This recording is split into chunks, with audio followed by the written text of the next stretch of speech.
ನನ್ನ ಹೆಸರು ಸಂತೋಷ್ ಅಂತ. ನಾನು sir M V P U college ದಾವಣಗೆರೆಯಲ್ಲಿ ಓದಿದ್ದೆ.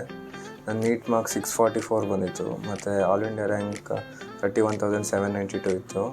ನನಗೆ ಕೌನ್ಸ್ಲಿಂಗ್ ಪ್ರೋಸೆಸ್ ಬಗ್ಗೆ ಭಾಳ ಗೊತ್ತಿರಲಿಲ್ಲ. ಆಮೇಲೆ ನಮ್ಮ ದೊಡ್ಡಪ್ಪ ಅಂದರೆ ನಮ್ಮ ಅಣ್ಣ ಅವ್ರದ್ದು ನೀಟ್ ಆಗಿತ್ತು ಮತ್ತು ಅವ್ರ ಕಾಲೇಜ್ ಸಿಕ್ಕಿತ್ತು. ಅವ್ನು ಯಾವ ಕೌನ್ಸಿಲರ್ ತೊಗೊಂಡಿದ್ದೆ ಅಂತ ನಮ್ಮ ದೊಡ್ಡಪ್ಪ ಸಜೆಸ್ಟ್ ಮಾಡಿದರು. ಸೊ ಅವರು ಮೆಡಿಕೋಪಲೇಟ್ ಸಜೆಸ್ಟ್ ಮಾಡಿದರು. ಆಮೇಲೆ ಅವ್ರ ನಂಬರೆಲ್ಲ ಇಸ್ಕೊಂಡು ಮಾತಾಡಿದ್ವಿ. ಕೌನ್ಸ್ಲಿಂಗ್ ಪ್ರೊಸೀಜರ್ ಭಾಳ ಇಂಟೆನ್ಸ್ ಇದೆ ಮತ್ತು ಅದು ಸ್ವಲ್ಪ ಜನಕ್ಕೆ ಅರ್ಥ ಆಗೋಲ್ಲ. ಬಟ್ ನಮ್ಮ ಕೋಆಪ್ರೇಷನ್ ಚೆನ್ನಾಗಿತ್ತು ಮೆಡಿಕೋಪಲೇಟ್ ಟೀಮ್ದು. ಎಷ್ಟೇ ರಾತ್ರಿ ಫೋನ್ ಮಾಡಿದ್ರು ಕಾಲ್ ಎತ್ತಿ ನಮಗೆ ಬೇಕಾಗಿರೋ ಇನ್ಫಾರ್ಮೇಷನ್ ಕೊಡ್ತಿದ್ರು. ಸೊ ಅದಕ್ಕೆ ನಾವು ಥ್ಯಾಂಕ್ಸ್ ಹೇಳ್ತೀವಿ. ಮತ್ತು ನಾನು ಕೇಳಿರೋ ಪ್ರಕಾರ ಬೇರೆ ಕೌನ್ಸಿಲರ್ ಸ್ವಲ್ಪ ತಪ್ಪು ಮಾಡಿದರು, ಬಟ್ ಐ ಥಿಂಕ್ ಇದು ಚೆನ್ನಾಗಿತ್ತು.